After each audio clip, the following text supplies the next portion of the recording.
welcome back to Smashing Heads Podcast. This is our recap for All Stars 3, Episode 9. And we said we'd be back later this week after Episode 8, and we're only a couple days later, and we're one day behind. So I think we're doing pretty good. My name's Zach, and I'm joined by my wife, Hannah. Hey, hey, hey. My best friend, Jake. How's everybody doing tonight? So we put out the last... Was it Monday we put out the last one? Yeah. Monday. Only a couple days ago. It was like 3 days ago. Yeah. So we knew we were going to get back later this week, and we just didn't know exactly when.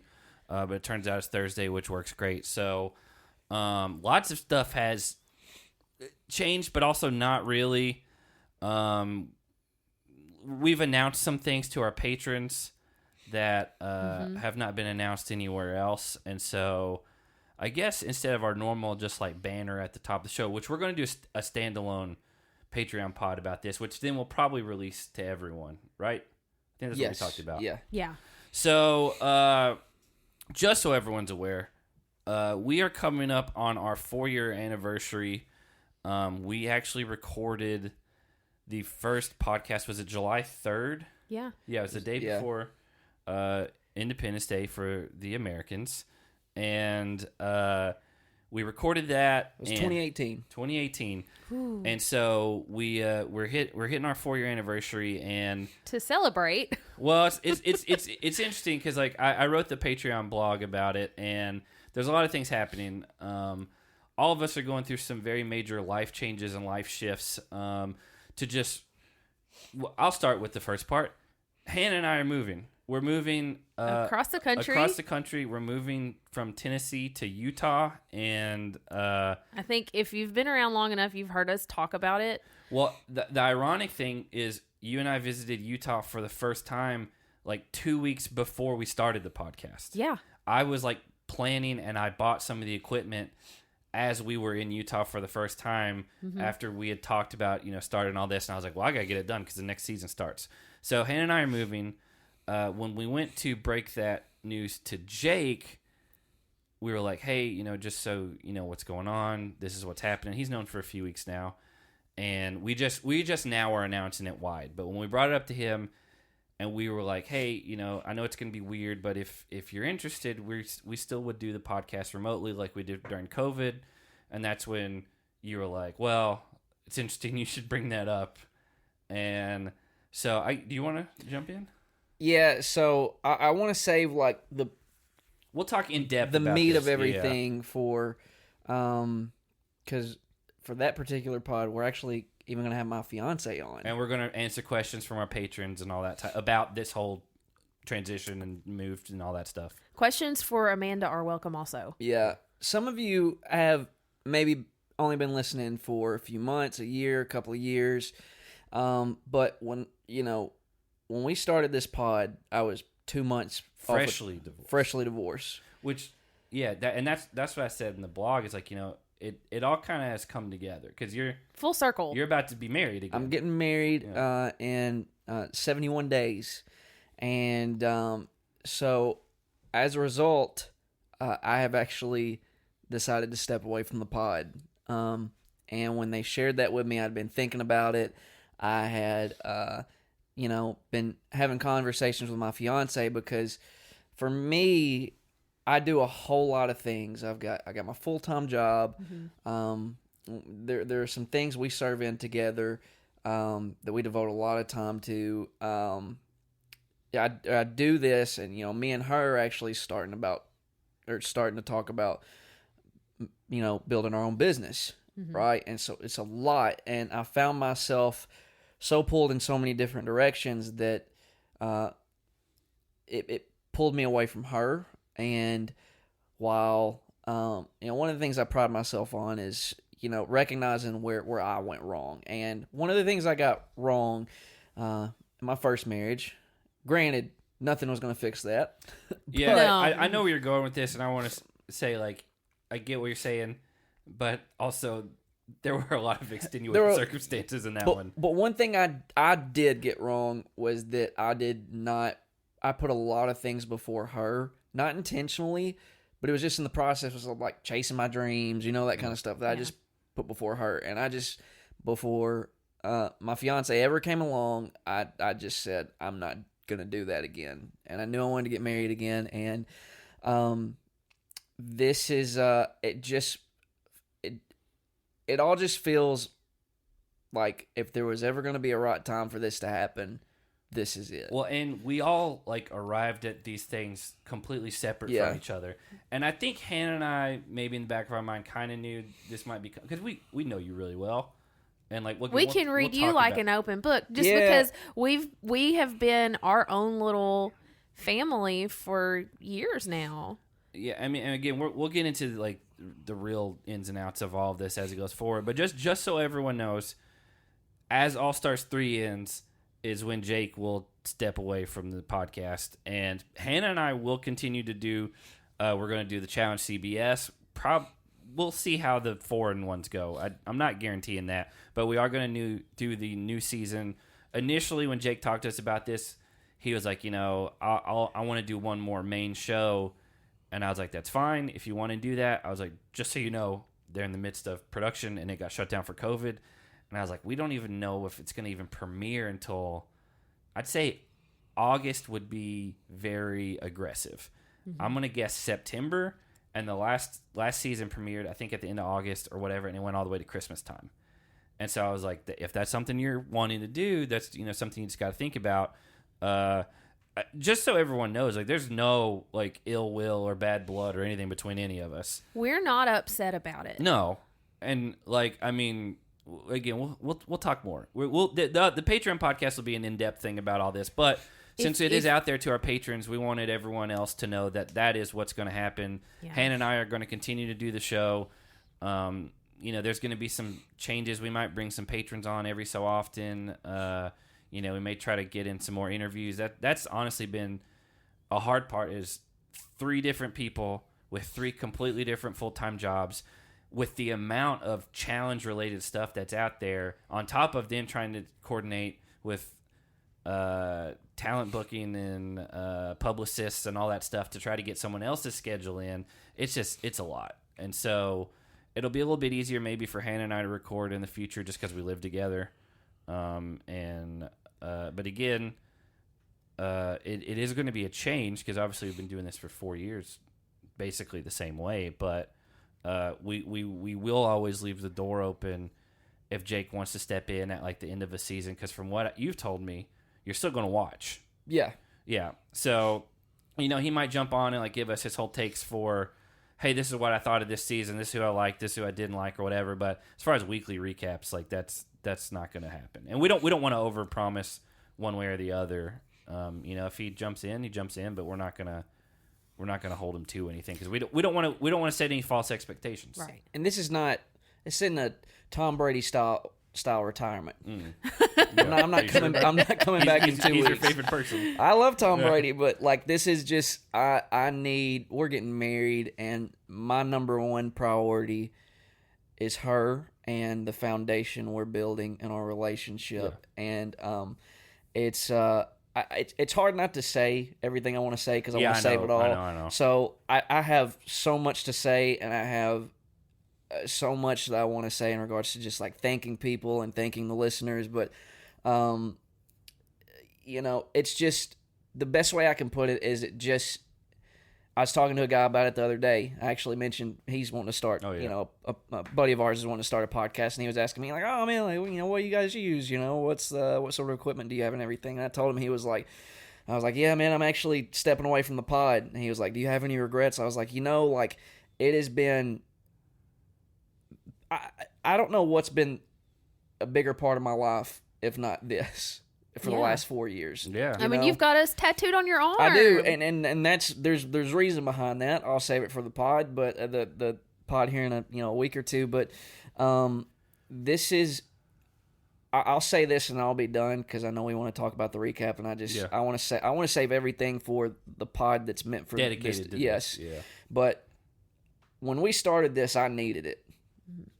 I was a wreck. Some of you guys may hear like he went through a divorce, big deal. But pain is relative, and that was the most painful season I've ever been through. You don't ever marry someone with, you know, the thought in your head like, you know, may get divorced sometime down the road. You know, it's all, you know, you believe for the best and that love is gonna conquer all.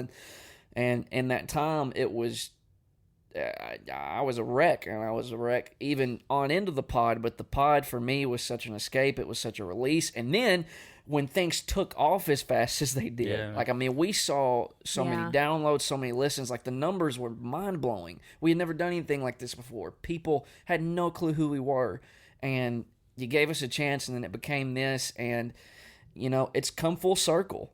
I started this fresh off a divorce. And by the time this ends for me, I'll be less than 2 months out from being married. Yeah. And it's the right time. And so it's been amazing, and I couldn't have asked for a better experience over these last 4 years, but I'm going to leave it right there.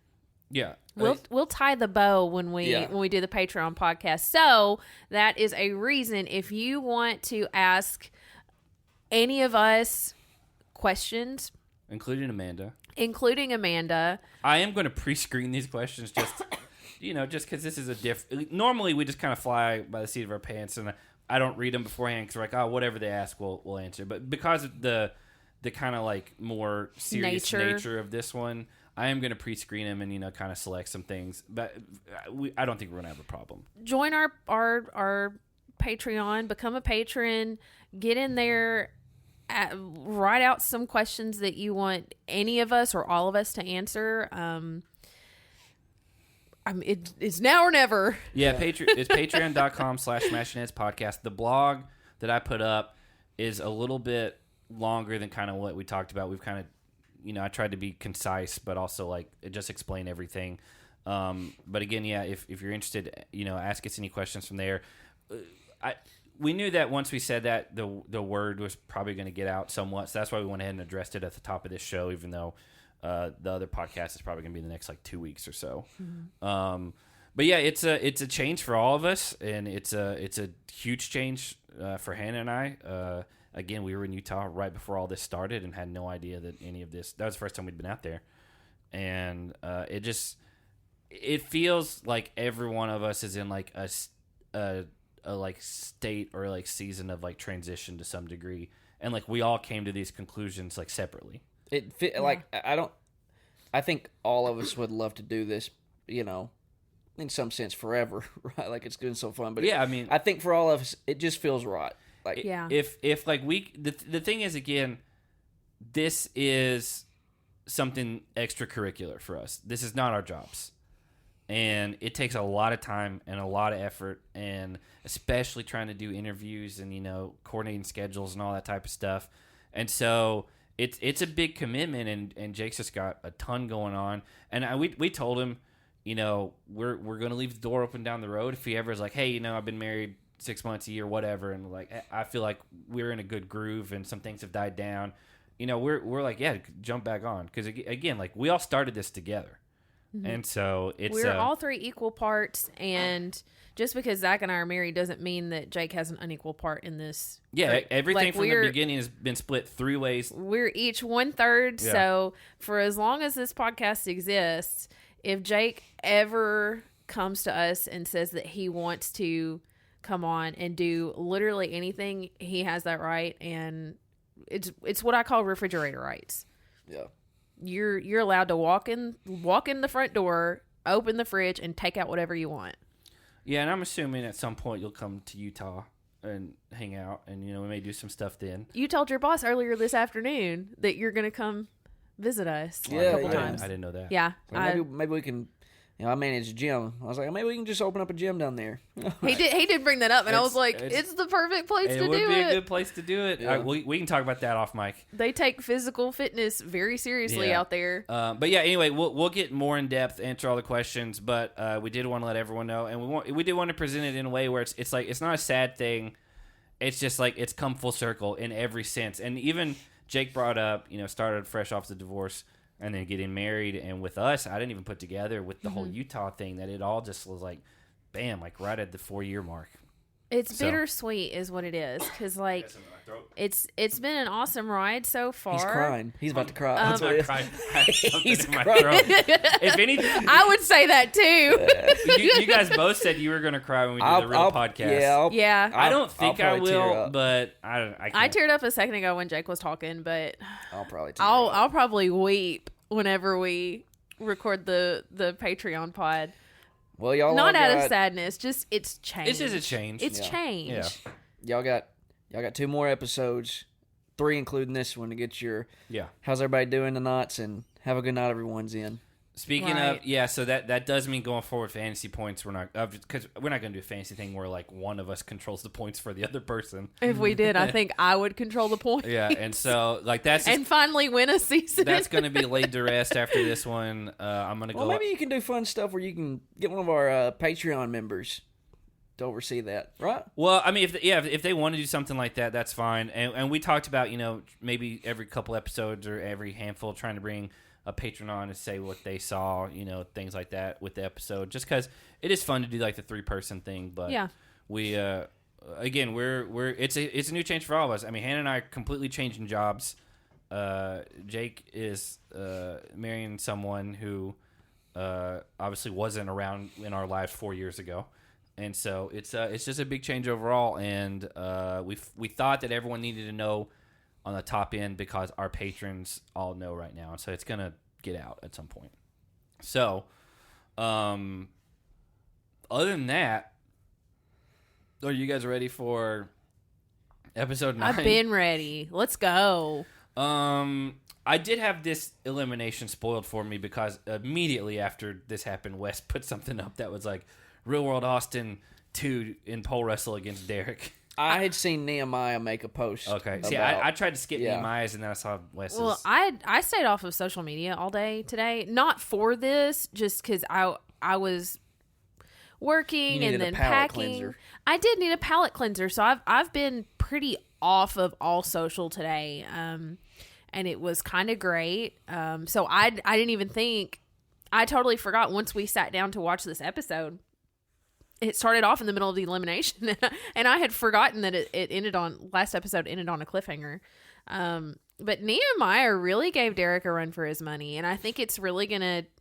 I hope that it taught Derek a lesson in 1, making a big grand speech before an elimination, and 2, calling the opponent that you're choosing the easier route, and then losing. It's like we play Rocket League all the time.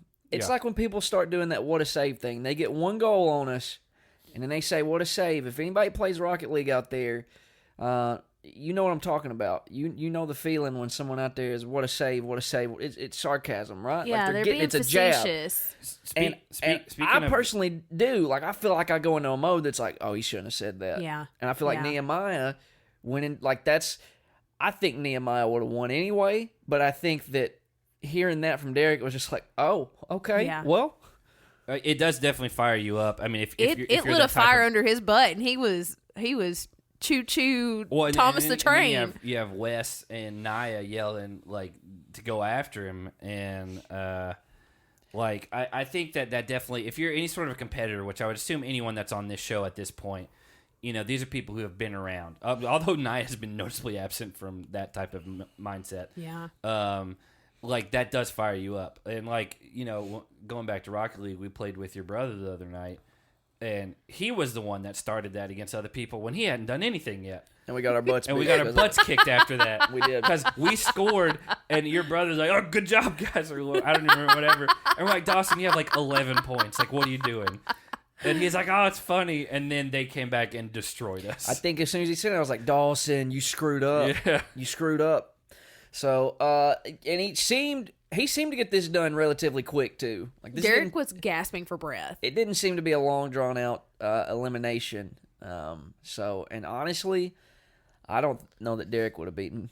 Yeah, if he wasn't going to beat Nehemiah, he wasn't going to beat anybody up there. I agree. Right. Again, if he's not going against Mark, but if you go against Mark, Mark's gigantic. Like, he outweighs him by probably like 40 pounds, if not more. But also, Mark is supposed to be his number 1 alliance, so he's not going to call him down. And Brad's going to beat him, I would assume. Mm-hmm. And then Wes, I would assume, is going to beat him again. Because Wes beat him when he was in worse shape than he is now. Yeah. And as we learned later in the episode, Wes has been like, you know what? I've got to start like eating smart and correctly, like to get prepared for the end of this thing. So, this is why he wins these, because he's thinking ahead. Well, Nehemiah obviously won. I don't know how long it took. Like, I do think, Jake, I didn't tell you this. I told Hannah when it happened. I do think that Nehemiah ran over to the thing, and it probably took a little bit to get that thing lit, but they probably told them whoever gets the pole and makes it to that like other inner circle, they win. Because what they did a hard cut. Like, they did it, and then they show Nehemiah running it, and then all of a sudden his thing's on fire. And like, just the way that like that works, it's not going to light that easily. So I do feel like that's kind of TV magic on their side.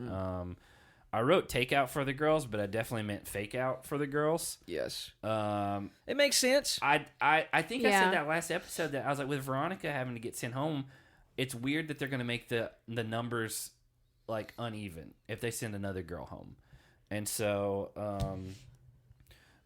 they both looked kind of mad when TJ told them that they were not having an elimination. I think Kayla was maybe more mad because you get your head in that mindset that, oh, I'm going in, I'm gonna be in this in this hard fought battle, like you kind of like psych yourself into it, and then all of a sudden you're just like, those nerves got you kind of on edge, and you're just now you're not doing anything. It's a ton of adrenaline for nothing, because it wasn't even like you were just out there and he's like, don't worry about it. They like had all their equipment on, they were holding the pole, he was about to they were in ready position. Yeah. So I don't blame him getting upset. We do immediately go into a daily. It's a nightly, but it's a daily of sorts where basically in the house there's been a mural of black and white photos of people doing stuff around the final, and the daily is just who was doing who was eating blank, or who was walking, or who, whatever, and you had to do, was it 20 names? It was 24 names. And you had to just match it all up, and I just told Hannah, I was like, man, that's tough. Yeah. I was like, because one of them was who was walking, and it's like, is there really only one picture where someone was walking this whole thing? That was the one I remembered. I know. Yeah, that was picture. the one I remembered. But like, I was like, is there who was drinking? There was no other things for someone drinking, so I guess they were very strategic about that. I do like the long play with that, where they're like, oh, we're gonna hang all these pictures for the next to last episode. Yeah. And so, kind of innocuous, and TJ was just like, make sure you study up or something. Yeah, this one was thought out, and I did like it. And it seemed like, because apparently, TJ says that he told them to study and to prepare for it. And it seemed like Wes and John A did just that. They even showed a little cutscene of John A standing in front of the photo wall and pointing to different pictures. And she said that when she ate all of her meals in front of this wall. And so, I mean, if anybody studied, it was her. And I mean, it ended up helping her because she was first place for the girls. Yeah. Again, they start going through it, and everybody has every person's name who was in this season, and Wes gets it right first try, first check, quick, way before everybody, and then as soon as he gets it right, scrapes all the names off. Yeah. Because every person who's ever, this is setting it up, though, I'm bringing this up for a reason. Every person who ever does any sort of these puzzles like this knows that the other people that are left are going to try to look off of your board or look off of your key. It happens every puzzle challenge in a final or anything like that. And so Nehemiah came in right after that. I believe he did the same thing where he cleared it. I don't remember for sure. And then Mark was third. And then John A was so by default, that makes Brad fourth. John A was the first girl. And then we get this like drawn out. The title of the episode was Cheater. And so I was like, there's going to be some controversy here. I've always been a believer that if there's no rule in place, it's not cheating. That's exactly how I feel about it. And Kayla was trying to say, my mind was just kind of wondering. It may have been. But I was like, even if she just looked straight at it, Ain't no rule that says she can't. Her reasoning with Nia was, one, I don't even know if your answers are right.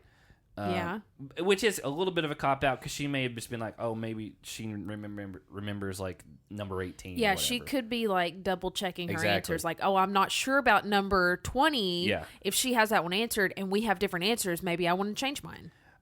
But, like Jake said, if they tell you the rules and they said, hey, you are not allowed to look, that's one thing. Yeah. But they did not do that because half of the people, when they win, they cleared their boards. Right. And so...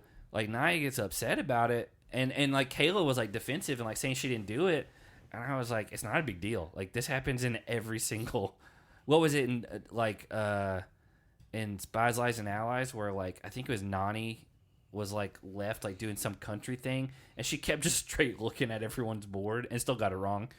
But that's as old as the challenge itself, almost. What I didn't get was...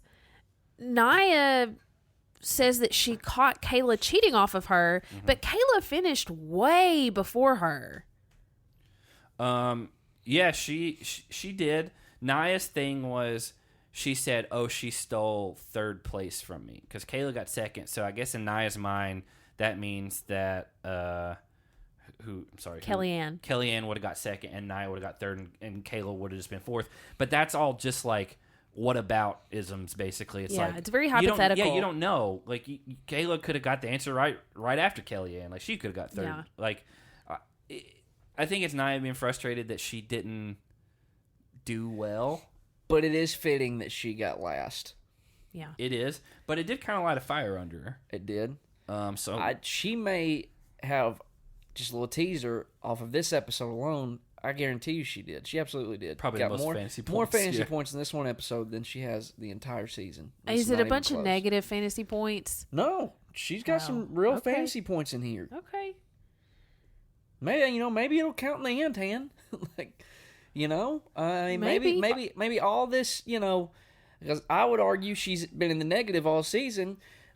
Maybe she'll come through for you in the end. I really hope so. It's possible after watching the first half of the finale. I don't know. The girls' side, I'm not sure. I think for the guys, it's looking like it's either going to be West or Nehemiah. But the point system is what it is. Yeah, that's what changes it. It could be.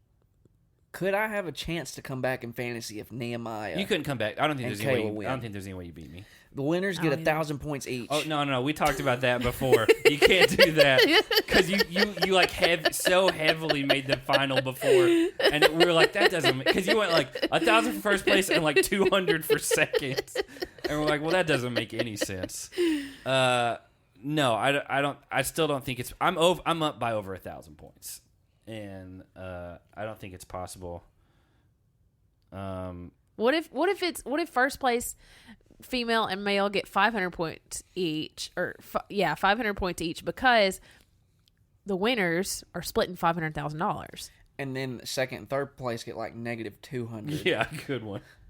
And negative third gets negative 500. He's trying. He knows he's leaving. He's trying to pull a coup right at the end and overthrow this whole thing because I've been destroying this whole season. I did we find out that the order you finish in is the order you're going to start the next day for the final. Everybody's still going to the final. Whenever the final starts. So it didn't really matter too bad who came in fourth place. I think in this daily... Why did it not matter? Brad was thinking because he got in fourth place, he was going home before the final.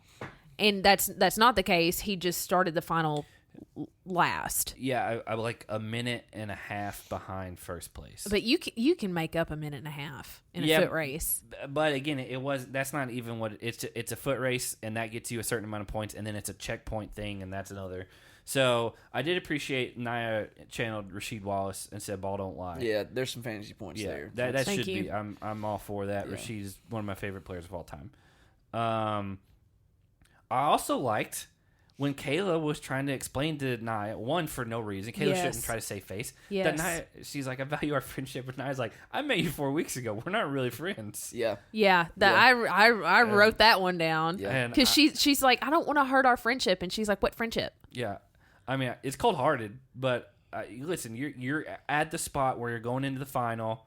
You did just meet this person a month ago. Who cares? This is the Nia I wanted all season. I did think we were going to get a little, because she was getting fired up. I thought maybe she's going to, I mean, she talks about it a little bit later that she's like, I'm not the same person. Yeah, not so much a hurricane, maybe a tornado. Yeah. Tornadoes still bad. They are, but they're not the same as a hurricane. Hurricanes more destructive? Yeah, Hurricane Katrina. Yeah, I'm not arguing with it.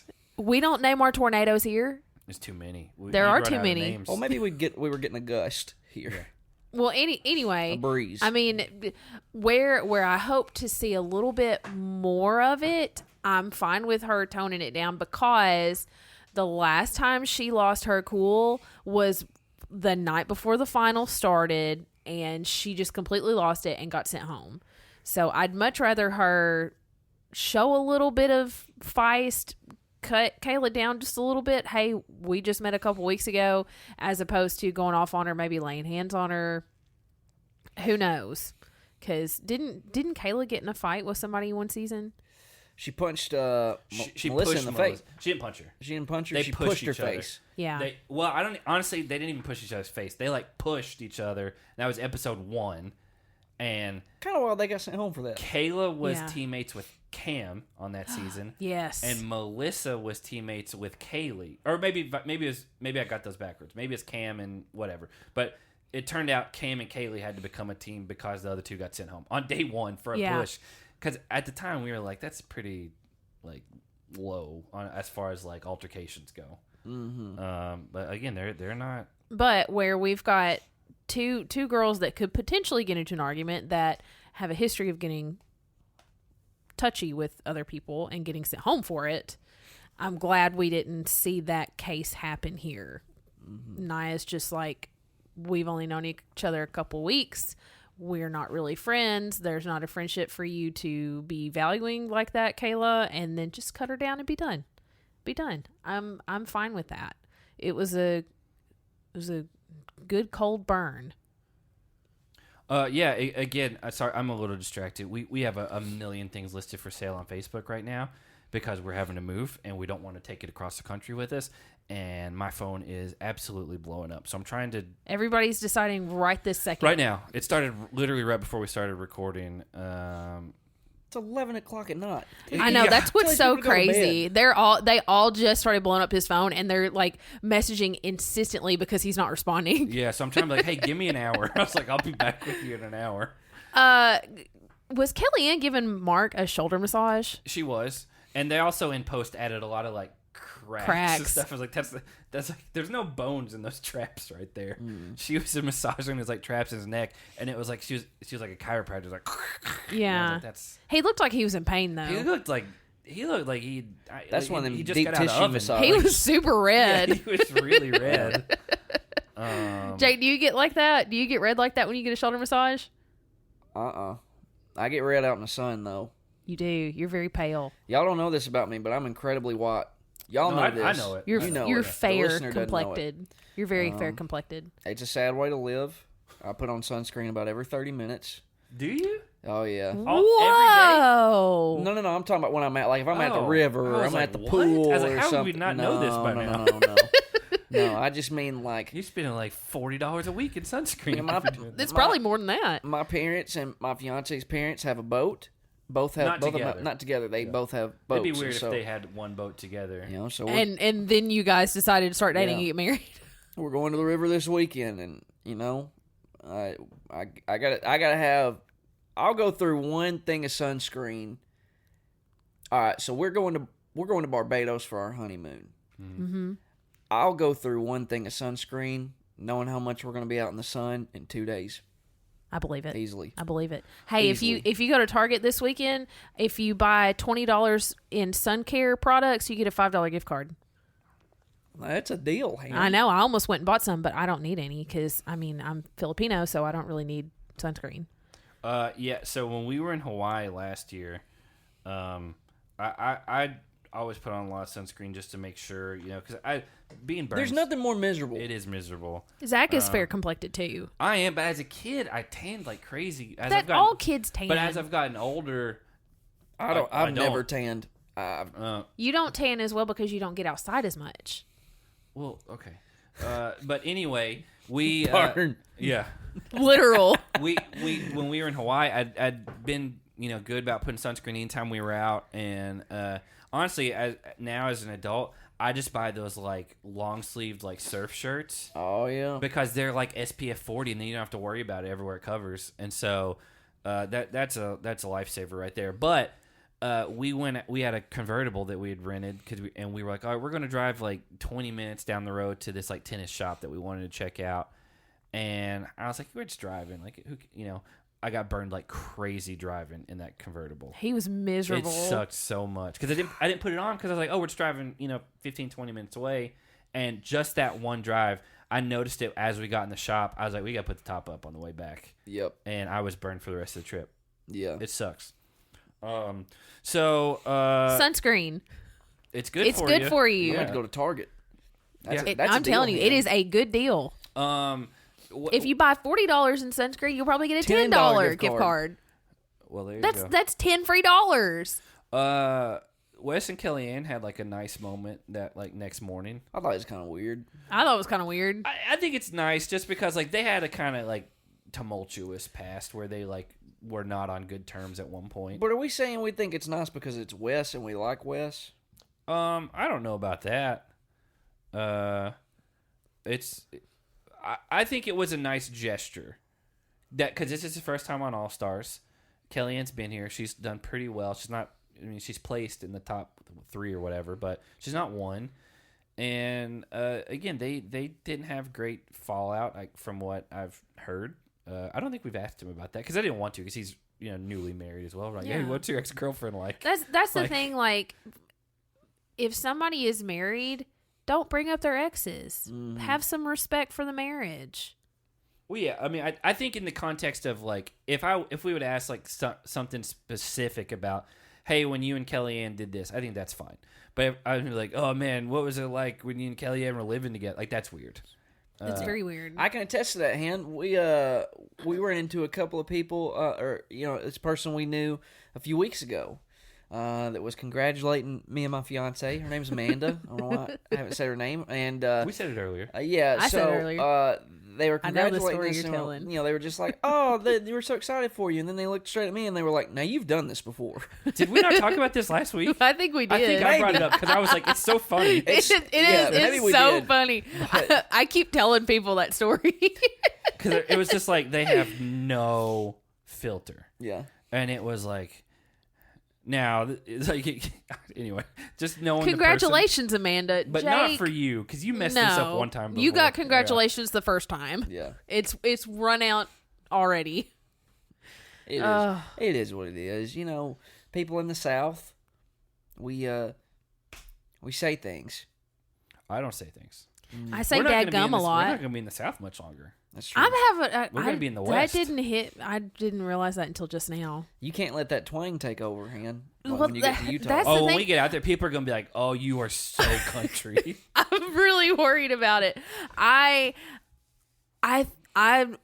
just now realizing I have a lot of vernacular and a lot of phrases that I use that people around here will understand, but people in Utah might not understand. You usually, when you sell a house and, y'all are right there doing the closing stuff, signing all the paperwork, you usually sign off by saying, y'all take care now. Yair? Yair. No, I'll never forget my first year in real estate. I was working with... I was thinking about somebody making an offer on a house and she's going, golly. No, listen. So my first year in real estate, I was shadowing a mutual friend of ours who got me into the business, and he had a buyer from California. Her husband had gotten a job at the hospital, and he couldn't leave his job, so he sent his wife here to look at houses, and we looked at like 9 houses that day. And so we were all together in a house and we were talking about something, and I said, our friend had told this buyer, he's like, now when you move into this specific region, especially here in West Tennessee, there's a lot of phrases that you're probably not going to be familiar with. And I was talking and I said, yeah, and then they're fixing to... She's right. They were saying things and I was like, yeah, just imagine, like, she's just there, she hasn't said one word the whole time. And then, like, yeah, there's some phrases, she goes, it's like the Roadrunner. oh, God. No, I had said something and I said, oh yeah, they're fixing to do that. Yeah. And she turned around and she's like, what? And I said, they're fixing to remodel that building and turn it into a new business. And she did not understand what I was saying. And our friend our friend Alan had to basically translate, and he was like, you hear that a lot here when someone is about to do something or they're going to do something in the very near future. Around here it is they're fixing to. And it had never even occurred to me that other people might not use that phrase and might not know what it is.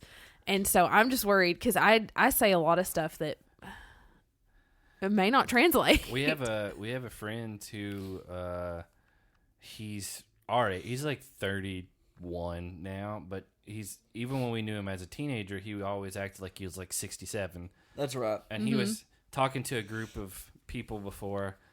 And he saw someone, and he's like, they're grinning like a possum eating berries.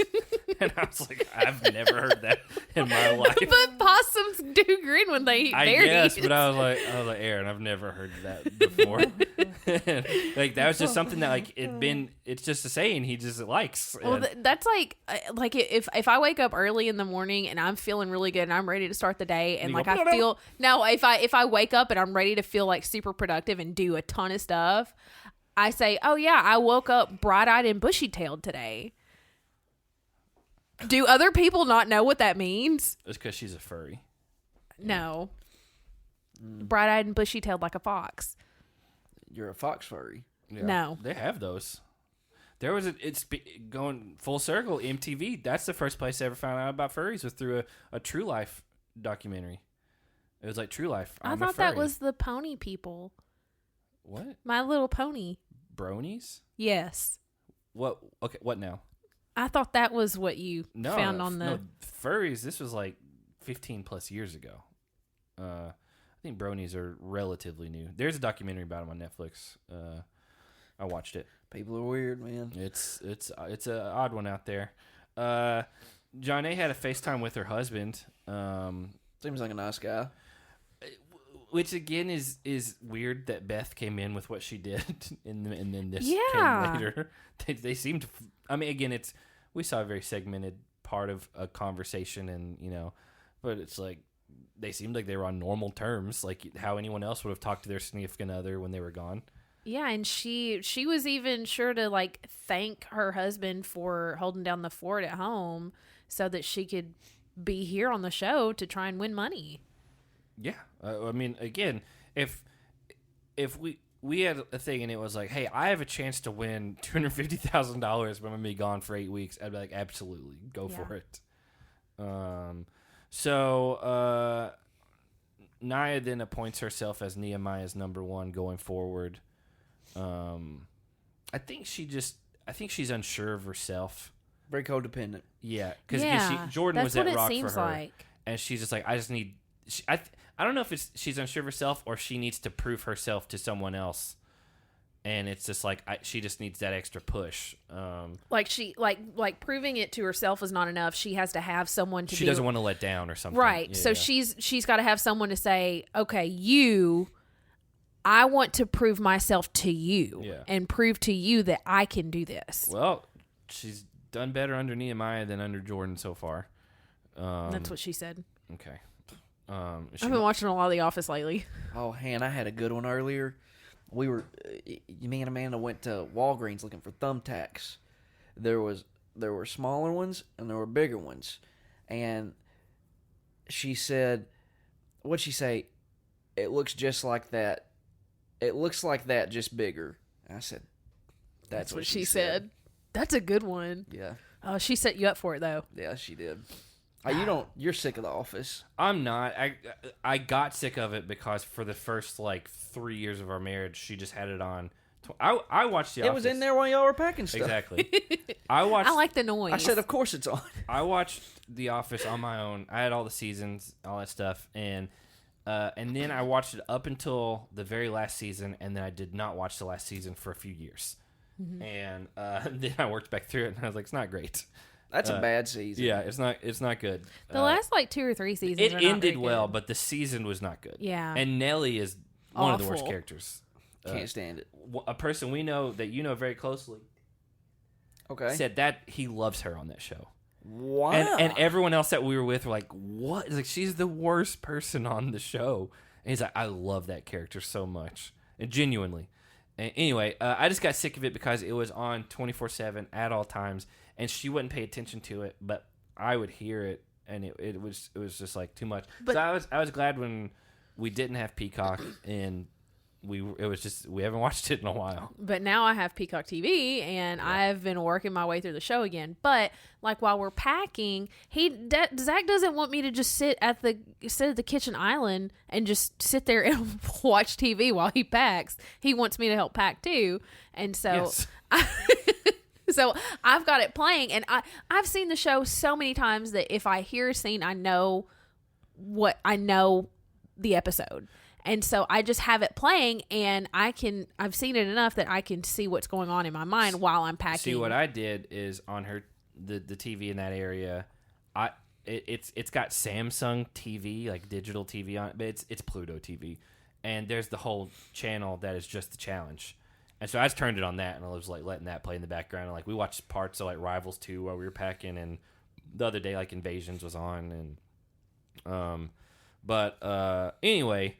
All the girls have like a little wine get together. It's a wind down. And then Wes comes in just like boxer briefs and looking like it's like midnight snack or something like that. But he's like he's the midnight snack. Sure. Yeah. That's not what it meant, but sure. But it subconsciously that's what he meant. He was like, all these people are like drinking and all this stuff, and he's like, I'm trying to prepare for the final, like load up on carbs, load up on electrolytes. And smart. That is one thing. Very smart. That is one thing that since we started playing tennis a lot, that I've kind of read up on, is people are like, a lot of things that people get wrong is they think, oh, I'll just bring water or Gatorade with me, and then when I get like depleted, you just drink more. And they're like, you have to be hydrated before, like way hydrated before, and then you're just kind of maintaining that level as you're playing. Because you get depleted otherwise. They're like, if you go in like and you haven't like pre-gamed hydration, you're gonna run out of like that energy and like just feel awful. That's when you cramp up. Yeah, all that type of stuff. And rest too, because he mentioned how the girls were like just staying up, hanging out and staying up all night. And he was like, I actually prepped for the final 4 days before I think the final will actually start. Yeah. Which smart. It's so smart. It's so smart. That's a businessman's approach. And it's also why he's got multiple wins, right? He has multiple wins. Yeah. Well, Rivals 2. He was 3rd place in War of the Worlds. Here we go. I don't remember. Sorry, Han. You're okay. I think he's got 2 finals wins. That's multiple. Yeah. I agree. I just can't remember what the other one is. Well, if you'll sit tight. I always sit tight. I'll tell you. All right, Weston Bergman. Yeah. Okay. All right. He made the final in Fresh Meat. Mm-hmm. He won the duel. Mm-hmm. Final in Rivals. Forgot about that. Won Rivals 2. Yep. And made the final in War of the Worlds. Yeah. So he won the duel. I forgot about that. Which was where he beat Derek in pole wrestle. That's right. Ooh. So again, he's just preparing. He knows. Like he came into the season the most cut in shape that I can. He's been a little bit maybe bigger, bulkier before, but he's like cut from stone this season. He's like shedded all his water weight. He's sculpted. Yeah, a specimen, if you will. Okay. Yeah. Not human. Yeah, it's like a machine. I mean, good for him. Like I knew he was working out like crazy leading up to it. I didn't know he was on this show for a while, but Jake. Yes. How did you feel about Brad's beard in slow motion? I'm always jealous. There's a lot of things I've been jealous of in life. One of them You're just a real jealous guy. is Being able to tan. that's one. Guys who can just walk outside, not even think about sunscreen, and that's always made me jealous. Guys who, this goes all the way back in middle school, high school, guys who just ain't lifted a weight a day in their life and are just chiseled, just cut and strong, just like naturally strong. I was the total opposite of that. You remember? You were around. I was there. And my hair's now thinning. I've had to take Rogaine. I didn't know you were doing that. He's told us that before. Yeah. I mean, it's better. It's gotten, I can tell a difference, but it started getting so thin, I had to start using Rogaine. And there is no shame in that. But I'm also jealous that I can't grow a beard. And, I don't know. I'll be 32 in a couple of months, and I can grow a good mustache, but that's about it. One thing, if you were in the NBA, you'd be banned because Rogaine has a banned substance in it. That's a real shame, man. Like we Calathis think back to Nick Calathis, and like I can understand. He was very bald from very early bald. on. That's pre-Hannah Grizzlies time, so she doesn't even know who Nick Calathis is. You should Google him. I'll show you. What he looks like. Yeah, show her what he looks like. He was college teammates with Chandler Parsons, and I'm not really a Chandler Parsons fan. Played great overseas. Was the MVP of like the EuroLeague, and then came to the NBA like this as at 24 or 25. Oh, What do you think, no. Now he just went for it now. He looks better like that. He looks way better now that he got rid of it. But he got banned for the postseason for the Grizzlies 1 year. He was only with the Grizzlies for 2 years. That third picture. This one? That's with the Grizzlies. Yeah. That's awful. I'm glad that hasn't happened That's to me, awful. but Yeah, his is pretty. He should have just started shaving it off. Yeah, he looks much better now that he's just shaved. There are some men that just look good bald. He's one of them. He works it. Name another one. Vin Diesel. I don't think he looks good. The Rock, which I'm. Rock, he not my type, but he looks better bald. Who else? Vince Carter. Okay, yeah. Michael Jordan. Michael Jordan. Yeah. Charles Barkley. Charles Barkley. Jason Statham. Okay, that's fine. Let's keep going. Speaking of losing things, we did have a topless pool scene after that, where it seems like all the 4 remaining girls just like, we're just gonna get topless and get in the pool. Maybe the wine got to them a little bit. That's what it seems like. Hey, go, you're in Panama, do whatever you want. It's not illegal. So then the next morning, they take a really early plane flight to, from what the map showed us, it said San Jose Island. And then one of them said it's just Wes said that it was a private island off the coast of Panama City. Yeah. Not Florida. No. Yeah. Panama City, the country. Panama. There's no bathroom on the plane, apparently, and John A. just squatted in the back and peed into a little container thing. That's a bold move. Sometimes you have to. I don't think I could have done it. I couldn't have. Well, what would you rather do? Pee on yourself? I would have It's just. not a matter of not wanting to. I don't know that I could. Yeah, I especially they were filming her. I can't even pee with a guy standing next to me at the urinal. Yeah.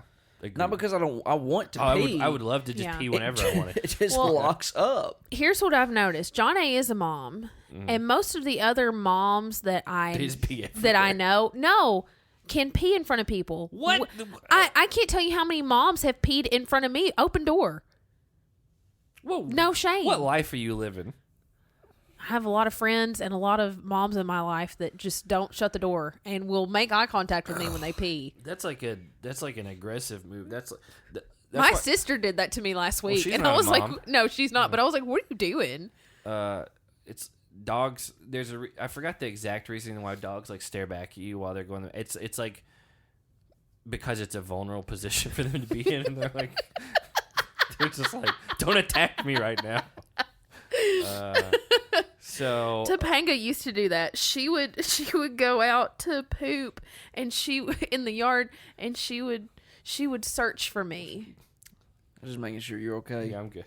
She would search for me. She would look and find me, and then she'd stare me down while she pooped. Rest in peace. Rest in peace. When we move, we're leaving her here. Oh, I thought y'all were going to load her up and take her with you. No, probably not. You don't want to? I do not. We don't know where we'd put her because we're going to move into an apartment. I hope she's all right with that. I'll have to ask her. She's fine with it.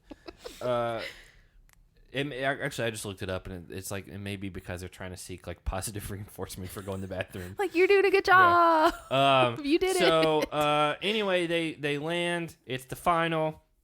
We find out that it's a point system final where every checkpoint is worth points. Every leg is worth points, and then when you get to the checkpoint, it's a head-to-head where the winner of that gets 5 points and the loser gets nothing. On the like relay legs, it's escalating. It's like 4, 3, 2, and 1. It's also partners at each checkpoint that change. And I thought that might happen. But it seems that it's partners based on how well you did in the checkpoint part. It's not partners where they're just cycling everyone through to someone else. So can you have the same partners twice? I believe so if you both keep winning your checkpoints. Because mathematically, you're going to run out of players. Mm-hmm. Yeah. So that's good for you because that means that you're getting partnered with people who just won their leg of stuff. Right. So we do find out that the stars only matter for the people who had the most stars, no one else. And so Nehemiah and John both get 5 points head start. I don't know. I think that's a pretty big deal. I think it's a very big deal because the only other time you get 5 points is when you win your checkpoint.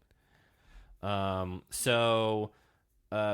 Wes and John were the first people to win the trivia nightly, daily, whatever, they get a 30-second head start, and then they kind of staggered every 30 seconds, I believe. They didn't exactly say, but it seemed to be by how far ahead someone was to be about 30 seconds. I did note, though, that once Brad and Nia got going, I was like, man, Nia's a little hobbled with that knee brace. She looks like she's injured. But Mark had 2 of them on. But Kellyanne had 1. She was not putting a lot of weight on that leg. She was very specifically favoring the other leg. Yes. And I was like, man, because if MJ would have made it this point, his leg would have been a liability. Yes. I mean, he had like ACL reconstruction once he got home. But yeah, Nia looks like she's got some issues there, and I don't think we've seen her in a brace up until this final. So I don't remember seeing her in a brace when she was on the what was she on, an elliptical when she was talking to Nehemiah? Yeah, I don't think she was on it when like they were doing the dailies where they were like running on the beach and doing the paddleboard, and like she didn't have it on then. And so Mark doesn't surprise me. Mark's 50, like. It's fine. Kellyanne had like a compression one on. Mark and Nia had the ones that's got the cutout for your kneecap to like stabilize it. Kellyanne's was just like a compression thing.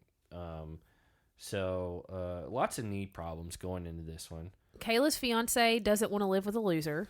Understandable. Who does? Oh, yeah. Understandable.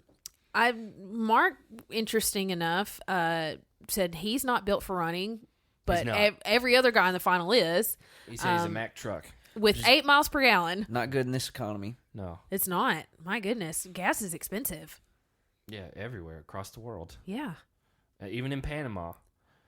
So, yeah, Wes and John get to the checkpoint first, so they get 4 points. Nehemiah and Kayla get 3. Mark and Kellyanne get 2. Brad and Nia get 1. So basically, they kept their pace.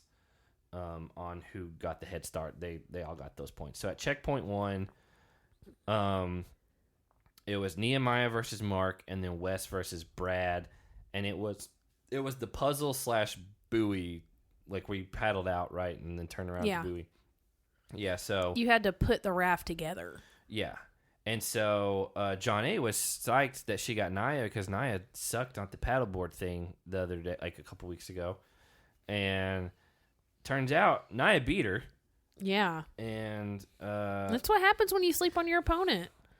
Well, I think we're just in general seeing her just kick it up a notch. Something switched in her. It's like she's trying for this final. You think it's because she's Nehemiah's her number 1 now? That's it. That's got to be it. She got someone to be dependent on. Yeah. Yeah. Nehemiah got 5. Mark got 0. Wes got 5. Brad got 0. So Nehemiah's still in the league because he already had the 5 points to begin with. And then Naya and Kayla both get 5 points. Jonna, Kellyanne just didn't even try. She just waited to get rescued by the boat. Well, she said that she looked up and saw that Kayla was almost back, and she was like, well, I'm just going to give up. She laid down on the raft and said she was just going to wait for rescue to come and get her.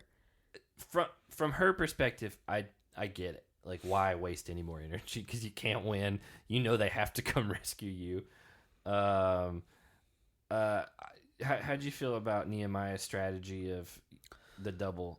It's like he was kayaking. Listen, you can't question it if it works. What I think was I wonder how deep that water was, because if you can just jab that pole into the sand or whatever, I've done it, and just I don't get real momentum there. You have to do that. I don't sometimes. think it was that. It may have been that when they got closer, but it's just constant flow.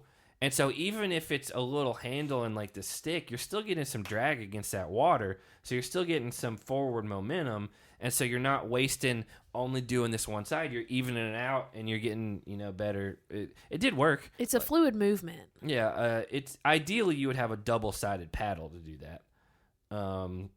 But we go on from there. And so now it's Naya and Nehemiah, Wes and Kayla, Mark and John A, and then Brad and Kellyanne, and they run, and then they get to these tandem bikes, which are definitely not built for going on the types of paths and trails that they're on. Right. No, those tandem bikes are for like the riding through the city on like Venice Beach or something.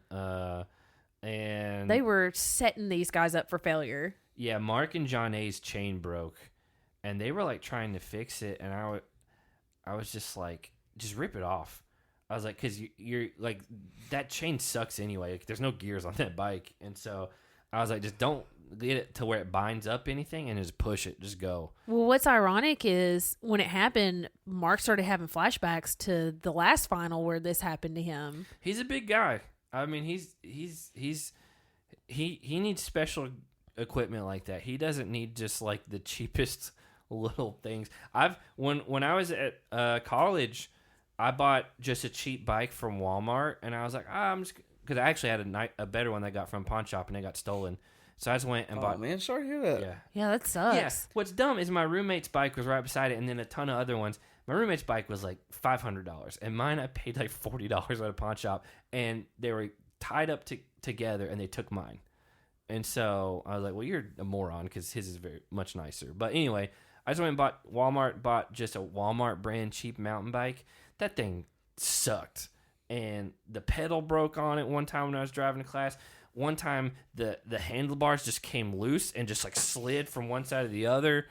And I was like, you can make some pretty crappy bikes. What brand was it? Mongoose? Schwinn? No, it was not a Mongoose, and it was not a Schwinn. It was, I couldn't even tell you. It was whatever. Great Value? Basically. It was basically a Great Value bike. It cost like $70 or something like that. And it was a mountain bike. If you took that on a mountain, you'd be dead. I don't take it to Utah with you. Yeah, I'm not going. Well, I don't. You gonna bike up there? Maybe. I don't Probably. know. We've done it before. I don't know. That's a whole other thing that you spend a lot of money. There's bears up there. There are bears. There's also a lot of mountain lions. That'll catch you. Yeah, they're fast. They'll catch you on a bike. So this next tandem bike thing, Wes and Kayla come in first. They get 4 points. Kellyanne and Brad get 3. Nehemiah and Naya get 2. And Mark and John A get 1. Again, broken bike. And then we get to checkpoint 2, which was insane. It was I honestly forgot what it was until you said the insane. colorful, and then I was like, oh yeah, I remember. The colorful star puzzle. Insane. That's really hard. Yeah. Because everything was so, and it wasn't like it was like a blue star and then a green one, and you just had to memorize the order. It was like there's 5 different colors per star, because it was each point was divided, so there's probably 10 colors.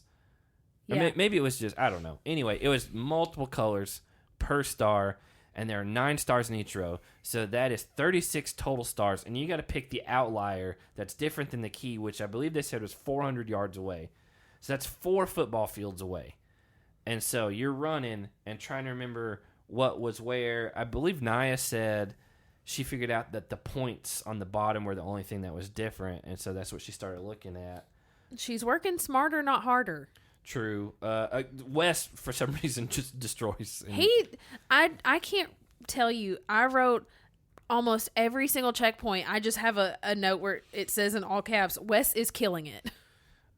He did a little bit of the Nehemiah thing. Is like, I've been flying under the radar on purpose. And, Oh, he said, what did he say? He said he was ready to stop sandbagging it and pretending to be mediocre. I never say sandbag. It just reminds me of the 40-Year-Old Virgin when they're talking with Steve Carell. Right. And they're asking him about if he's ever hooked up with a girl. And he's obviously hasn't because he's a 40-Year-Old Virgin. And he starts talking about this girl's boobs and he's like, oh yeah, he's like, it's a bag of sand. And they're like, what? That's a good movie. It is a good movie. So checkpoint 2, Wes beats Mark, Nia beats Kellyanne, John A beats Kayla, and then Brad beats Nehemiah. So that helped Wes's case because Nehemiah didn't get those 5 points and he did. And so now I believe Wes is in the lead, and then John A is still in the lead for the girls, I think. Well, she lost the lead before this to Kayla had just a couple points ahead of her, but John Kayla lost. Yeah, John A finally won a checkpoint, and this bumped her back into first place. Yeah, because Wes and Kayla together won the leg of the race, so they got 4, and then John A got 1 because she was in Mark with the broken bike. So the next pairing is Nehemiah and Kayla, Brad and John A, Mark and Kellyanne, and then Nia and Wes, and then we get hit with a cliffhanger. Kayaks. That's true. That's my favorite portion. And TJ even said, a lot of finals have been won and lost by kayaks. I appreciated the montage. I say this every season. If you're going on the challenge, you better at least be familiar with kayaking or canoeing. I think it's fun. Yeah. I love kayaking. Yeah. But it's insane to me that these people get on there and they're like, I've never done this before. And it's like, it's a pretty well-established thing. If they're near a body of water, even if it's cold, what was it? They showed the flashbacks of like a couple of them. They did one in Patagonia where it was freezing cold. They were out and it's like cold water. And they're like, too bad, you got to do it. We did find out also that there's going to be an overnight portion for this. Mm-hmm. Love of overnight portions. Yeah, that's a cherry on top. I did like that at one point Wes said that War of the Worlds was the hardest final that's ever been. And I still, to this day, believe that. I agree. We've never had another final where you had to get IVs halfway through it. I don't think this final is going to be to that level, but I'm okay with it. It's better than last All-Stars 2 final already. Yes. Yeah. It's harder. This is like a normal main season level final. Like if you would have had Ayanna and Tech out there together, they would have been done early on in this one. Well, they quit last season. Yeah. I like that you're not having to do I do like that there's also an eating portion coming up. Yes. Gross Super stuff. excited. I didn't like in All-Stars 1 where there's like, hey, eat a lot of hot peppers and be miserable for the rest of the thing. And want to die. Yeah, that's... As someone who has gastrointestinal issues, that would be my kryptonite, is that part. It would like probably force me to have to quit because it would be so bad. And so I'm fine with them not doing that. Shout out to whoever did that in All-Stars 1. Hey, John A wants to be the only mom to win back-to-back championships. There's probably not been a lot of moms that have ever even made a final before, just because most of the people on the show or the main show are typically not moms. You've had a couple outliers like Robin and Davon and some people like that. But look at John A. Won last season. The season before she made the final. This season she's in the final has the lead. I do think she needs to not be on the next one. Yeah, we give talked her a break. About that. Any of the people that have done 3 of them in a row, it's too much. I don't know if she wins again. That would be the outlier where I would be like, all right, she's won the last 2. Somebody's got to take the crown. Yeah, she has to be able to defend it. She clearly has been, over the 3 seasons, has clearly been the best performing female, and it's not close. Kellyanne's been solid. She's been good, but she not hasn't the been. Same. No, not the same. Not the same. Kellyanne hasn't won yet. And as far as guys, I don't know, but to me, John A is by far and away across the board, not even just for females, the standout, consistent top performer on all of these seasons. And I can't believe I got her as my number 5 pick. Again, to be fair, you kind of threw the draft in a wrench, threw a wrench in the draft whenever you took Nia second. Well, what do you do? Nobody could have known. You threw your fantasy season down the toilet when you did that. basically. What do? I still have John A. You do. Well, you still have Nia. I mean, she's showing well so far. I mean, decent in this final. So, any last thoughts before superlatives? No. Who got their head smashed? Or I don't remember whichever. It's always smashed heads. It's whatever you want. You have to ask. Jake, who smashed some heads? He doesn't know. You can go, Hannah. I put TJ with the waiting until the last second to say that there's no female elimination, and then on top of it to be like, oh yeah, instead of an elimination, we're all going straight to the next daily. Yeah. I did like that Mark and John A weren't even like dressed and like, you guys go get changed. And you got yours now? I do. I'm going to give it to Nehemiah because he was not the easy one. Yeah. Matter of fact, seemed to destroy Derek. Yeah. Yeah. And it's not because he was, physically outmatched. He just seemed to totally outwork him. He kicked it into high gear. That would be my pick, but I'll give it to Wes for game planning with the carbs and electrolytes while everyone else is screwing around. Yeah. Because he knew what was coming up. So who got their head smashed? I put Derek not only by Nehemiah, but also by himself with his hubris. His speech saying, "Oh, I would risk it all for the biscuits and take Wes, but I've got a family to think about, so I'm going to take the easy route." Well, according to Wes, he's not going to have a family to go home to. Well, that's right. I don't want to see Derek back next season. He's done all three. Same. It's too much. Like again, it's there's been all these people have done all 3 seasons. Unless you've won, don't come back. Yeah, I think you need to reset. Like Latarian, like give Kendall a break. I'm fine with all those. Kellyanne. Darrell. Has Darrell done all 3? Yes, he has done all 3. I think you can just mix it up, and especially if you don't have a themed, it has to be finalist type show. For me, it's Derek. Like it's hey, you're the easy way, and I announced it to the world, and then you got your butt handed to you. He's totally bypassed me. Did I thought you had already said it. It's fine. It's fine. Kayla got her head smashed because her and Nia aren't really friends. Ooh, yeah. You could, I could have picked Nia. That's a good one. Smash some hits. Yeah. That's a good one. Don't lie. So recommendation again. We've been doing a video game. Weirdly, we have a patron who is in the UK, and that's not the weird part. No, that's not the weird part. But he has apparently like 1,300 plus games that he just collected over the years. Good Lord. Everything that Hannah picks, he sends a picture in the Slack group, and he's like, "Here it is." It makes me so happy to know that including the Cabela, which a guy that lives in the UK had the Cabela's Cabela's 2002 Big Game Hunter and the Mary Kate and Ashley Olsen Mall Magical Adventure. Mystery Mall. He sent pictures in his hand of both of those. I wonder if he's got the Deer Hunter games or Deer Avenger. Is that what it's called? There was a Deer Hunter game. I had the Deer Hunter. Where you're the deer, but you're hunting humans. That was.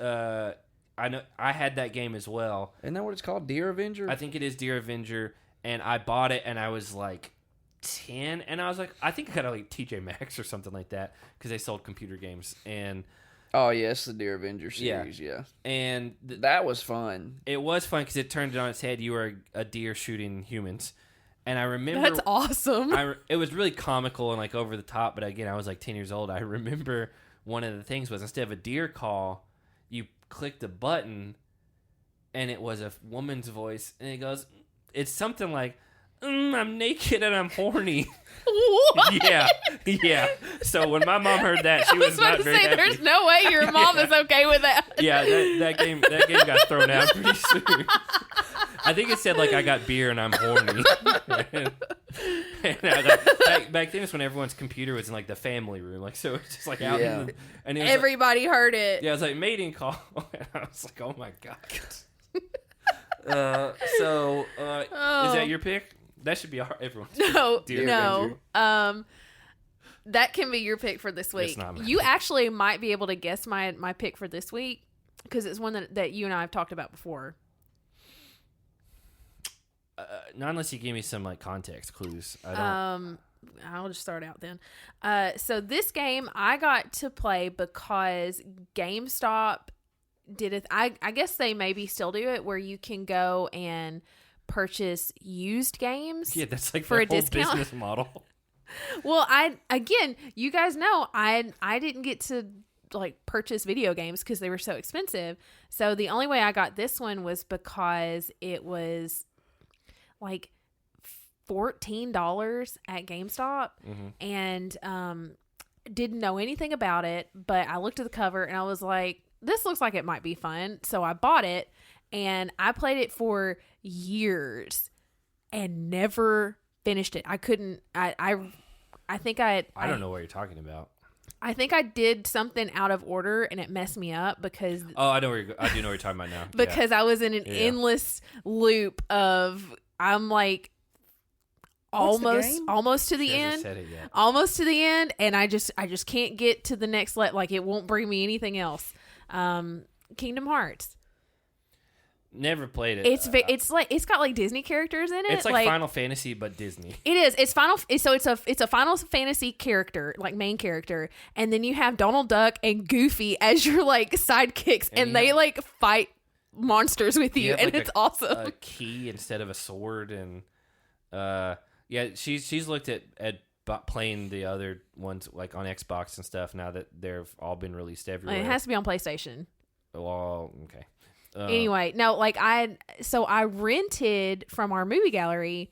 They came out with the second one, and I accidentally skipped the second half of it, and I got like the first half of the way through, and then accidentally went straight to the very end and won it, and I was like, I wasn't supposed to do this. So in all of the like hundreds of hours of like quality testing and like playthroughs and stuff, I've hit all of the the mess ups. The way that your brain works was not on their radar. And I've never played them. I've seen stuff from them. They don't really interest me, if I'm being honest. I didn't play a lot of video games, and so I'm not there. I'm not what they expected. Yeah. You got yours? I got a couple bouncing around in my head. And I'm going you know what? I'm gonna give it to. They just redid these games. Okay. They updated the graphics and everything. They remastered them. Yeah. But I'm gonna specifically give it to Crash Bandicoot 3. Okay. The third one. Mm-hmm. I never played it, but I know what it is. Crash Bandicoot 4 is the PlayStation Plus game of the month for starting in like 2 or 3 days. Is it? Yeah. See, I want to play that. It's free. So I got they put the first 3 all on one disc remastered. Like the Insane Trilogy or something. Yeah. I had never played the other 2, and I started playing through the first one. I eventually just quit. It's tough. I've never said so many swear words in one setting. I played the first one at my friend's house, and then I played it on Uncharted 4 because you have that one little area where you can play Crash Bandicoot. There's one level, and people who play this game probably know what I'm talking about. It's just a long bridge, right? Like and like parts of the bridge are missing, and you got. Are you running at the screen? You're running away from it. The camera's behind you. A lot of times in that game, you're running toward, and it's very like disorienting. Yeah, it's maddening. But the third one's like, there's it's still a challenge, but it's fun. Yeah, I feel like the first one was just hard for the sake of being hard. Yes, that's one thing about like games like Celeste and stuff like that I love that are hard, but I don't feel like they're unfair. Yeah, like when a game is going out of its way to just like screw with you and make you die, like that's maddening. Like I can't stand it. You know what? I wasn't trying to cut you off. I've got my pick now, and it's similar vein to that. I have a question before we move on. Again, I've never played this. I think I know what it is. This is the one where it's like a fox that runs into. It's a bandicoot, Crash Bandicoot. You didn't know that was an animal. No. But you crash into like wood barrels? Yeah. It's like crates. It's not barrels because barrels are Donkey Kong. I think there's probably some copyright stuff there maybe. But it's just a race and you run into the things. It's not a race. a lot of times you're running from something. It's a race. I'm currently playing Lego Indiana Jones. That's what it was. Yeah, because it's a game that I've had on forever. It's not great, but I was like, yeah, I've had it on my Xbox forever, and it was free. My pick, I actually was going to go with something more recent, and I'm probably not going to pick it now because there's only one episode left. I was going to go with like Horizon Zero Dawn, which I really loved, and I haven't. You can't do that. I haven't played Horizon Forbidden West yet. But by the way, I don't think real life Bandicoots look like Crash Bandicoot at all. No, show me the picture you're looking at. I mean, just they're much smaller. like they look like little rats. They look like rabbit mice. But that's not what the character looks like. No, not at all. No, but he looks like a fox. He's orange. Yeah. Yeah. But anyway, my pick actually is going to be because you brought up something when you're talking about how frustrating it is. Donkey Kong Country 2, where you're playing as Diddy Kong the whole time. Diddy Kong. And I forgot the girl's name. That's the second player. And Super Nintendo.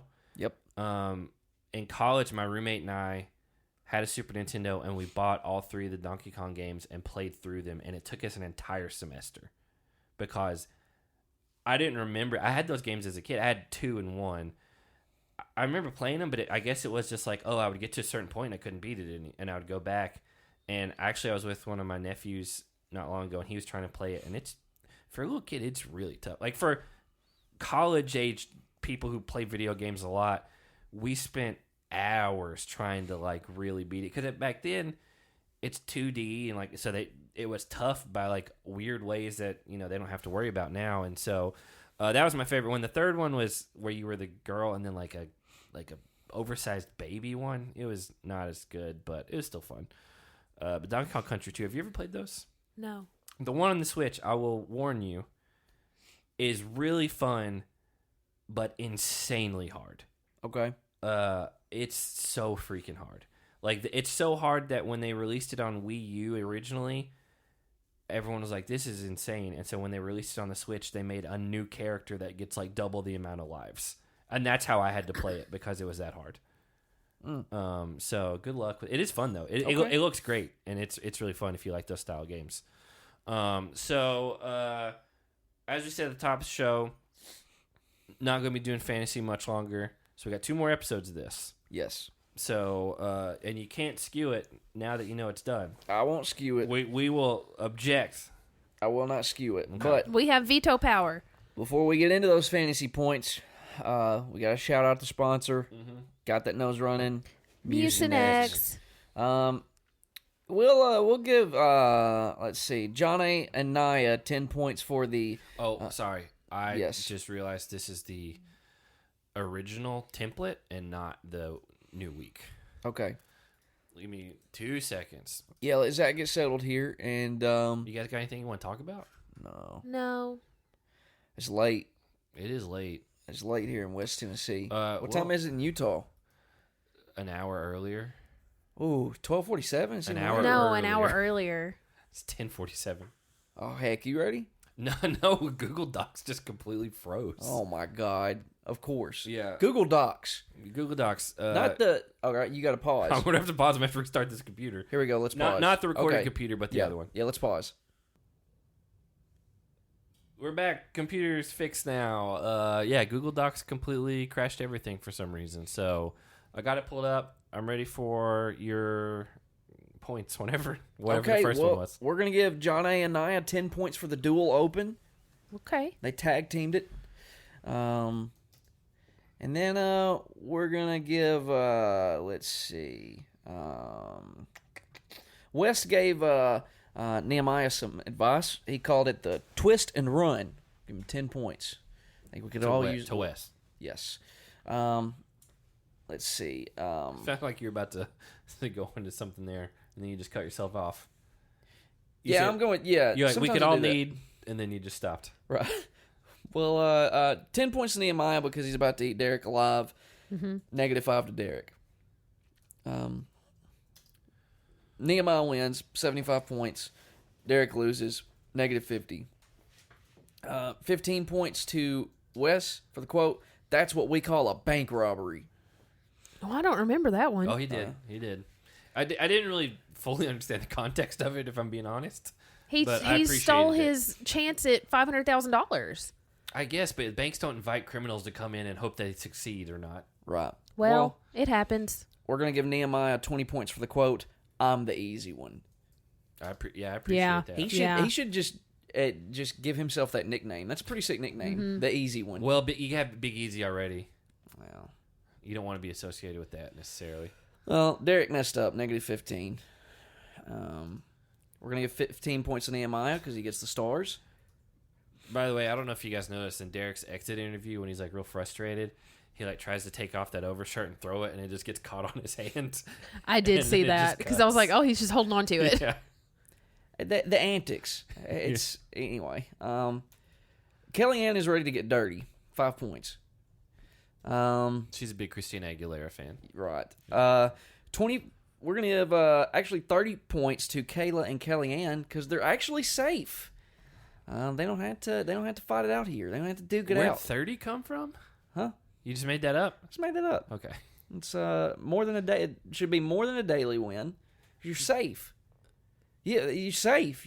But they didn't have to do anything. Did we do that whenever Jimmy or like we had other like elimination, like medical DQs, like with Tina?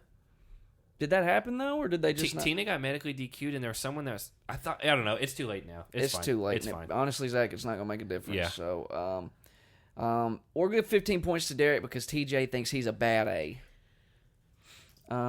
Mark has never been good at homework. -5. It's a shame. In the last challenge, Wes gets first place. We're going to give him 25. Nehemiah gets second. That's 15.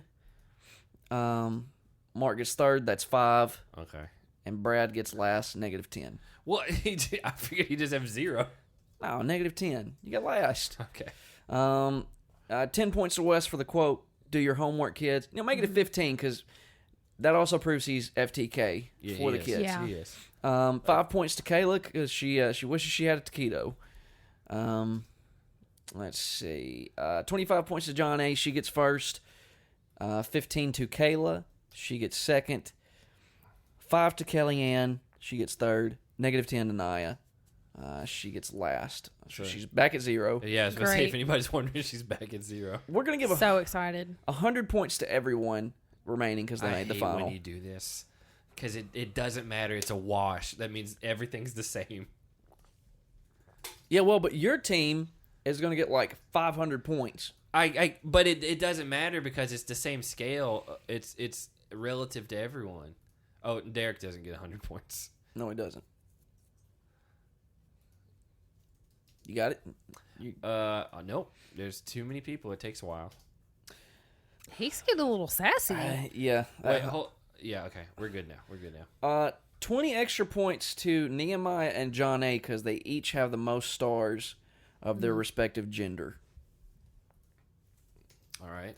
We're going to give 20 points to Naya for the quote, "Ball don't lie." Absolutely. Yeah. We get a little mini Kayla and Naya spat. 10 points each. We reward fights here. Do. We're going to give 10 points to Naya for basically telling Kayla we ain't friends. -5 to Kayla for the rejection. We got massages for Mark. That's a 10-pointer. Looks very painful. It's probably deep tissue. -5. Wes is grateful he and Kellyanne did this thing. 5 points to each of them. You guys were like, this is weird. Well, still sweet, though. But he finds her incredibly annoying. -10 to Kellyanne. There you go.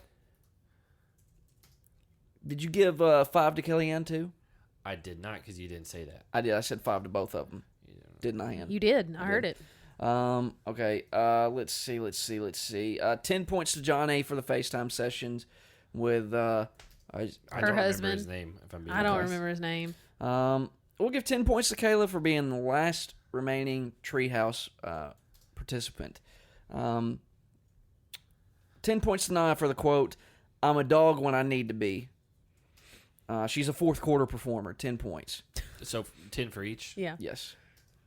We'll give Wes 15 points for his hardcore preparation. It's good work. 5 points for walking around in his underwear. We'll give 5 points to Brad for the beard shake. John A. peed in a thing on a plane, 20 points. You guys are wildly impressed by that. Not Super impressed. impressive. It's just like I couldn't do it. You're envious. No, I'm not envious of that. But 10 points to Caleb for the logic. When you got to go, you got to go. We're going to give John A. 20 points because she has made every All-Stars final. She has. Let's see. And again, if you didn't listen to All Stars 1, none of us drafted her coming into it. We'll give 10 points to John A. and Nehemiah because they're starting off with a lead going into this whole thing. Let's see. Wes is going to be the most encouraging partner. 10 points. We didn't even talk about that, how he wanted them. He said he wanted them to wish they were married to him. Yeah. Brad had a confessional where he was talking. I forget who he was talking about. Who was he paired up with? Initially? Initially. Naya. Yeah, he said something, and then in the confessional, he just stops himself and goes, "Oops, that was rude." He said he couldn't wait until he got to the individual part of the game, so he wasn't partnered up with someone, and he's talking about Naya. Because she was when she was kind of hobbling around. Yeah. 10 points. Mark gets 8 miles to the gallon. That's bad in this economy. -15. Wes chooses orange because he's a ginger. 5 points. He stays on brand. All right. So Nehemiah wins the head-to-head against. Head. Nehemiah wins the head-to-head against Mark. That's 25 for Nehemiah, -15 for Mark. Wes wins against Brad. 25 for Wes, -15 for Brad. 5 points to Nehemiah for winning the way he did using the paddle. Naya beats John A. 25 for Naya, -15 to John A. Kayla beats Kellyanne, 25 to Kayla, -15 to Kellyanne. We'll give 5 points to Kellyanne for just chilling out there in the water. Her given F meter is real low, -10. You got to have that up. You got to Especially for a final. Yeah, if you're in a final, you gotta care. You got to give me a little more. You got to give me a little more out there. He coaching her from the beach. Brad's quads are doing him in, -10. Wes and Kayla are on a gruesome date, -10. You're real negative this episode. The chain's off of Mark and John A's bike. That's -10. -15 to Mark because this is 2 of his seasons in a row now where he's had bike issues. Green is Brad's favorite color. 5 points. All right, here we go. Last bit of points. Wes beats Mark, and the next head-to-head, 25 to Wes, -15 to Mark. Naya beats Kellyanne, 25 to Naya, -15 to Kellyanne. John A beats Kayla, 25 to John A, -15 to Kayla. And Brad beats Nehemiah, 25 to Brad, -15 to Nehemiah.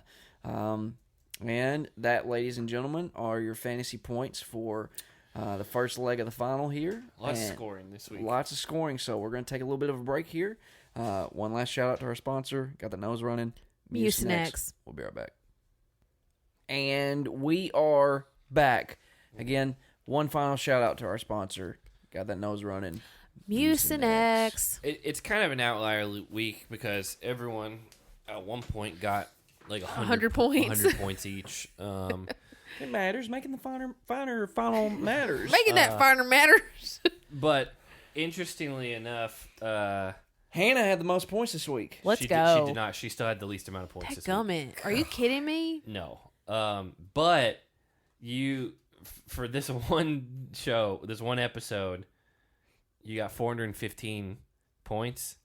For the whole season leading up to it, you had 425. Oh my God. Hannah. Oh my God. So definitely positive. Like I'm not even going to read who's all been eliminated. You know who it is.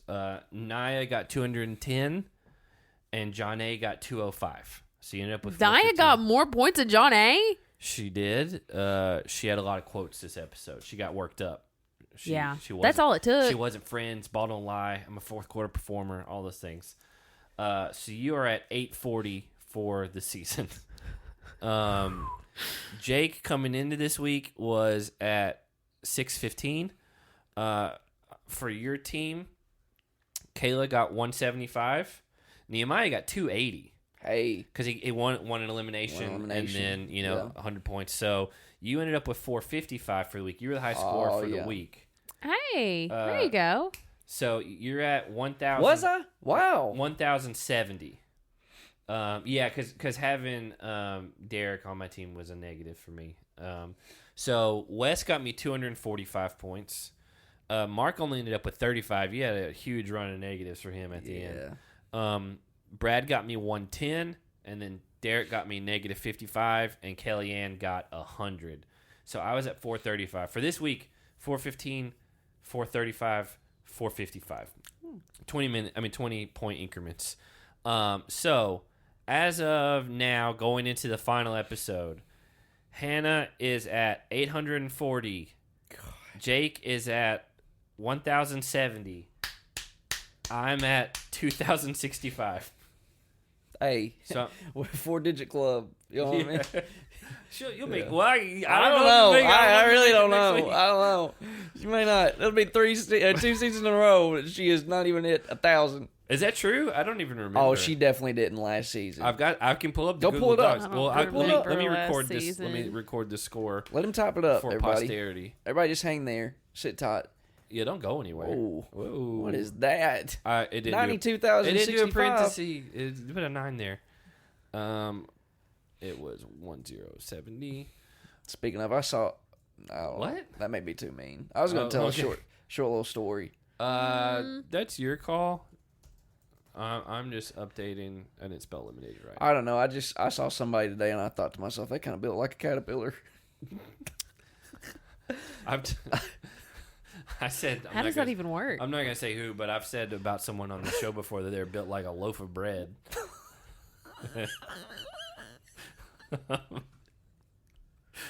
But let's see. All bodies are beautiful bodies. Hannah. Oh, you did. No. That's actually for the week because you gave everyone an insane amount of points. Okay. For the final. This is last season? Yeah. My God, Hannah, it was even worse last season. It was pretty bad. Jesus. It was pretty bad. I don't have my glasses on, so I didn't even see it. You had in week 9.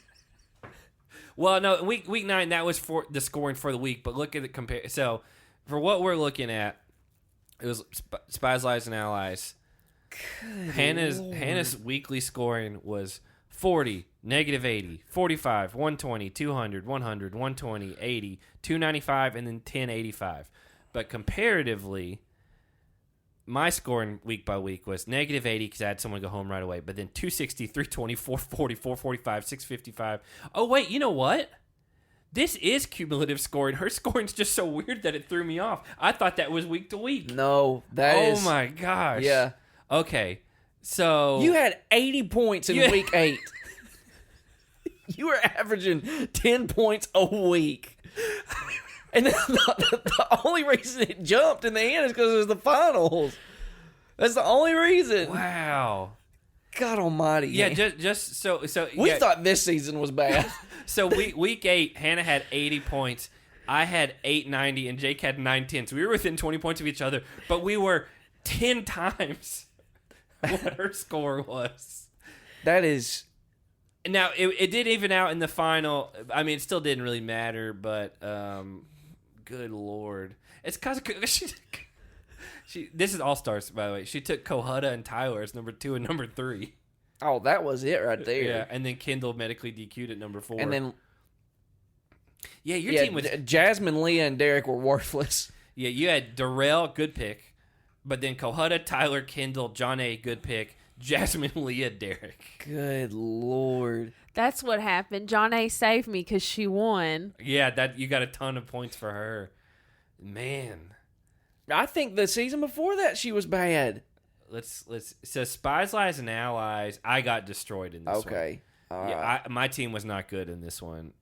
It's the All-Stars. Actually, Hannah and I were really close, and then at the end, she went away from it. But yeah, it is the All. Let's see what the All-Stars 1 fantasy outcome was. Right here. Hannah and I were. It was close. All-Stars 1. I got second place by 10 points. Yeah, I had 880. She had 890, and Jake had 1230. And then I think you've just kind of like gone buck wild with the scoring since then. Everybody likes scoring. Yeah, it's like the NBA. Everybody's shooting threes now. Yeah. But yeah, these are all out of order now. So yeah, because like the highest score we've had was like 1230 or whatever, and I have 2065. Yeah. Going into this one, but you guys, I've noticed close. like where you used to give quotes, like people points for quotes, it'd be 5 points. You've been doing them like 86 10, points. You've been doing like 10 and 15 points for quotes. Yeah, we gave Nia 20 points for a couple of them quotes. Yeah, you gave Nia probably 60 points in quotes this one episode. Well, you got some good material. It's worth it. Well, like we said at the top of the show, patreon.com/SmashingHeads podcast is where we'll be dropping that special podcast we're going to be doing, as well as other, exclusive stuff. And that's where the blog is currently. And then just follow us on Twitter at Smashing Heads, and then at Smashing Heads Podcast on Facebook and Instagram. And we will be back with you sometime next week. Have a good night, everyone.